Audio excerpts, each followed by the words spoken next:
Hello ladies and gents, hope you're doing well. I am back at it again, and look at this weather. Do I know how to pick 'em or what? Today is raining as well. It's a very overcast, but I can't help it. If I think of a photo idea, I need to try it out. So right now I want to do a very long exposure, like a minute or so. I have my intervalometer with me, and we're gonna go scout for a location. There's of course the bay here, and I'm gonna shoot that, the bay and the bridge in the background kinda.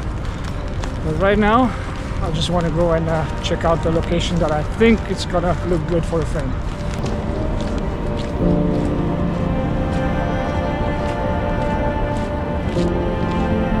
I have two camera bodies. I have a Nikon D7000 and a Nikon D500. Now for the D7000 I have the adapter for the intervalometer to plug it in, but not for the D500. I misplaced it somewhere because I did buy it a long time ago. So today we're going to use the Nikon D7000, the old body that I used to shoot on for a lot of years. And then last year in January, before my trip to Peru, I got the D500. So yeah, D7000 to the rescue for today with the intervalometer, looking to get a 1 minute exposure of the water and the bridge.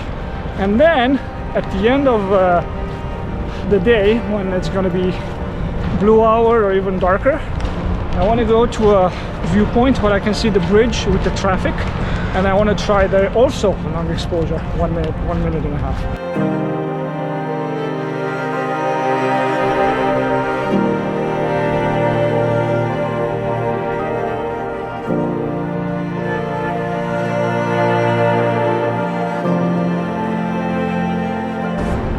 Some guys over there taking a swim in the water.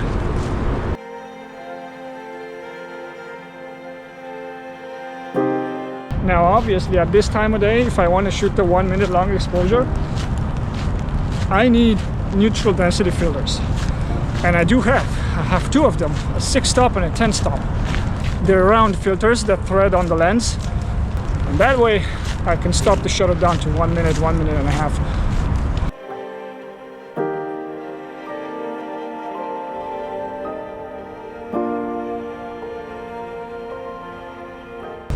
Okay, so this is my older camera body, the one that I had for like 10 years almost. I really don't care if I get this wet.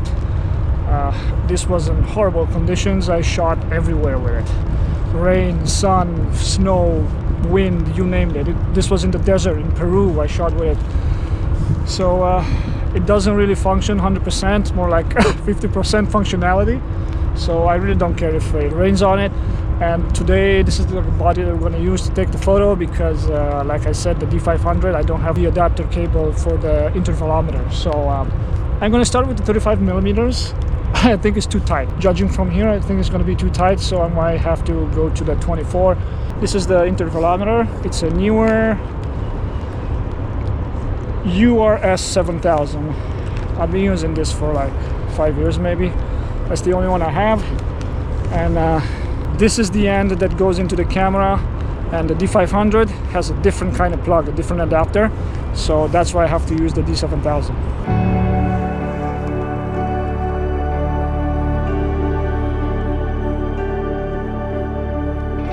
Now for the filters, I have a 6-stop and a 10-stop. So we'll start with the 10-stop, see how dark it gets, and if it's not dark enough, we'll throw the Hoya on as well.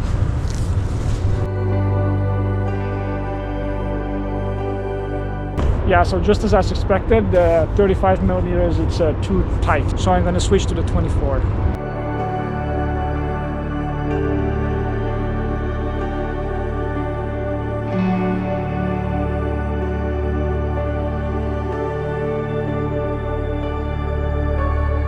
Okay, so camera settings wise, I'm at f8, ISO 100, and I put the camera in bulb mode, because in order to use this, you need to put it in bulb mode and then set this for 1 minute. Now I already took a shot and I really love how it looks like. It was a 1 minute exposure. Now the next one I'm going to go to a 1 minute and a half and see what that does. 1 minute started. I'm gonna do the 1 minute again, and then I'm gonna do the 1 minute 30.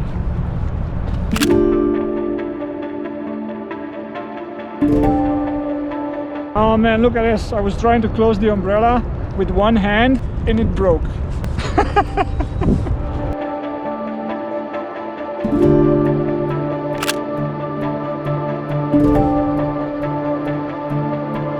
You know what, a better frame will be if I go down at the waterline, and I'm gonna do that next. I'll just wait for the camera to finish taking the exposure. I was trying to time this intervalometer to set the 1 minute time, but it doesn't do it for some reason. I just go press the button, and then at 1 minute it doesn't stop, it just goes past that, so I have to stop it myself. 1 minute, there we go. Actually it was 1 minute 1 second.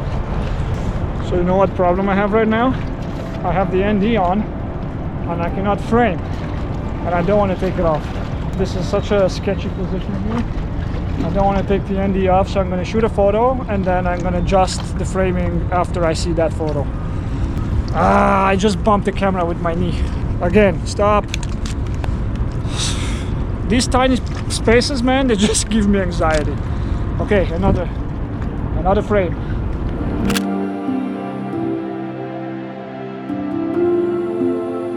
I really hope I don't slip and go into the water. Look at this.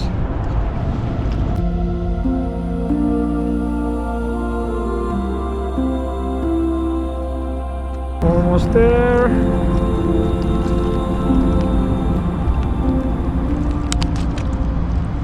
I really need to get me another intervalometer for the Nikon D500, because that camera is so much better. This one's not bad either. I used to use this camera for everything, landscapes, portraits. I shot everything from landscapes to boudoir, animals, you name it. There we go, 1 minute. Okay, let's go back up and maybe find another frame. This is so sketchy. Oh, easy does it, buddy. There's a beach down there, and it has some nice logs on it, so I'm gonna go there trying to find like a foreground element in a log or something and shoot another minute exposure from there.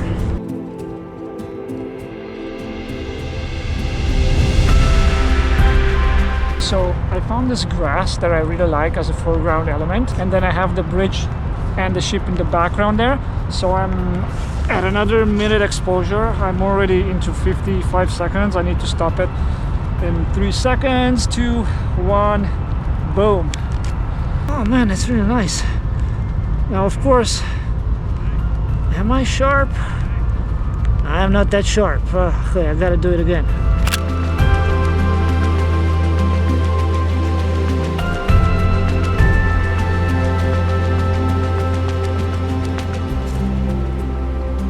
You know what, I'm gonna go even lower with the camera. I'm gonna put it on this tripod that I have the GoPro on that I'm filming with now, and that allows me to go even lower, and this will allow me to have some really nice grass on the left side and right side of the frame, and also some water because it's still raining, and it looks like it's raining a little bit harder now.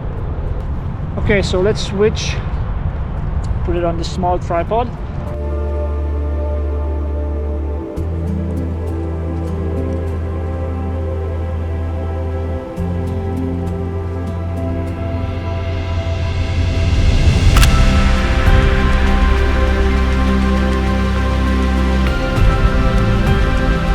I had to go down on my knees on the wet grass to frame a good frame on that. So you gotta do what you gotta do. That ship over there, I think I want to go and do a long exposure of that as well. The ship, a little bit of the bridge from that pier over there. I think it's gonna look nice. See, this is how it works here in Vancouver. There's the bigger bay outside. All the ships wait there, and then when it's their turn, tugboats go out, they pick the ship, and they get it all the way here in the port. Depends on what dock they need to go. This one I think is going to go all the way down to the oil and gas port over there. This one, it's for the grain, and then you have more different docks for different ships.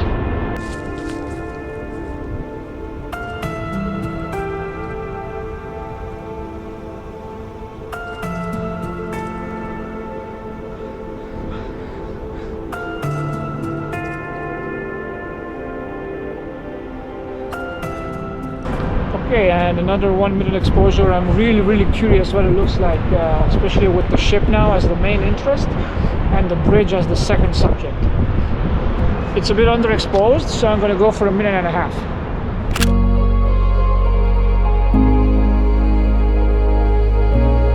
The photo looks pretty good. What I'm going to do next is I'm going to go vertical, because if you see behind me here, there's that reflection of the light in the water, and I want to catch that reflection and also the lights with the ship and a little bit of the bridge in the background. So that's the plan for the next shot. I'm going to wait for this exposure to end for a minute and a half, and then I'm going to switch to vertical. It's going to look good, I think.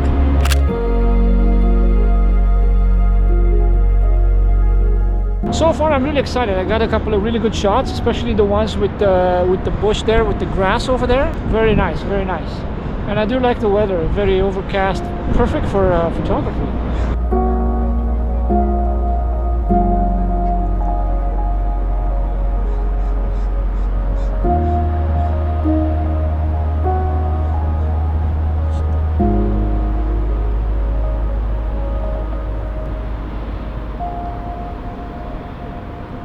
That exposure was 2 minutes, and it's still a little bit dark. I'm going to go for 4 minutes now. It's going to be interesting.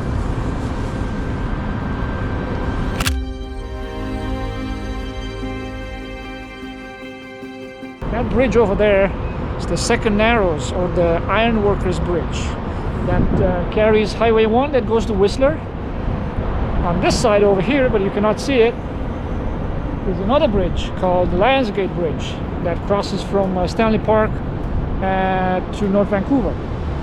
So this section here between these two bridges, it's the Vancouver Port. Also, I don't know if you can see behind me over there, that's Grouse Mountain with the ski runs, but because of the lack of snow, I can see it from here with my naked eye. I don't know if the GoPro can catch it. There's no snow over there, very little snow, so no skiing. If the snow returns, I want to go on Seymour Mountain, which is a bit more that way, because there's some very nice frames to be had from there with a lot of snow on top. And that's one photo shoot I want to do, and I'm going to take you with me so you can see the winter wonderland from up there. I've never been up on the peak. It's going to be my first time.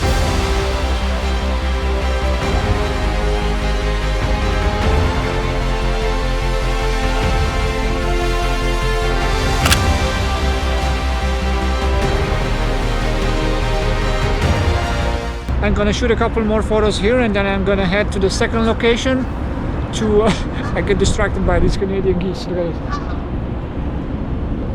And then we're gonna head up to the second location so I can photograph that bridge with the traffic. It's gonna be a light trails photo, so that's gonna be interesting. So stick around for that.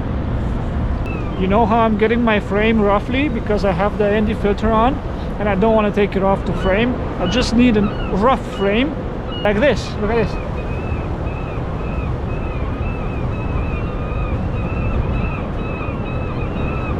That's it. So now I have a rough idea where my frame lands, and I don't have to take the filter off. But after I shoot the photo, I can make tiny adjustments. Awesome, that's exactly what I wanted. Those two mountains in the background, and that's it. So next time you have your filter on, just use your phone. Put the phone on top of the camera and then pan and look at the phone frame, and that's it. You have a rough idea where your frame will land, and presto.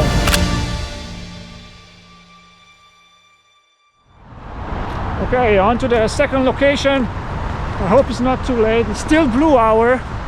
It looks very dark on the GoPro, but that's because it has a small sensor. I have to be careful though, because this is a bike path as well.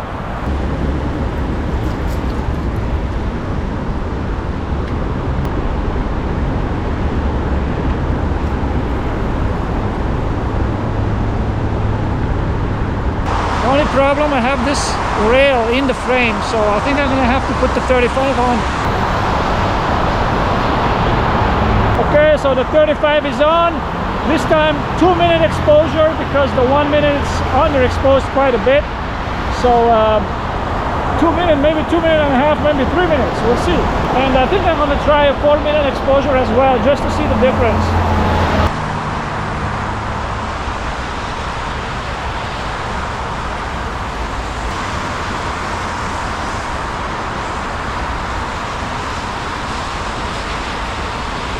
So exposure-wise, the 4-minute exposure looks like the 2-minute exposure. So that means I need more ambient light. To get more ambient light, I will have to open the iris. So I put the iris now at 2.8. I was at f5.6 before. So I'm at 1 minute now. I'm gonna leave it until a minute and a half, and we'll see. But we should see some blue skies on top of the image.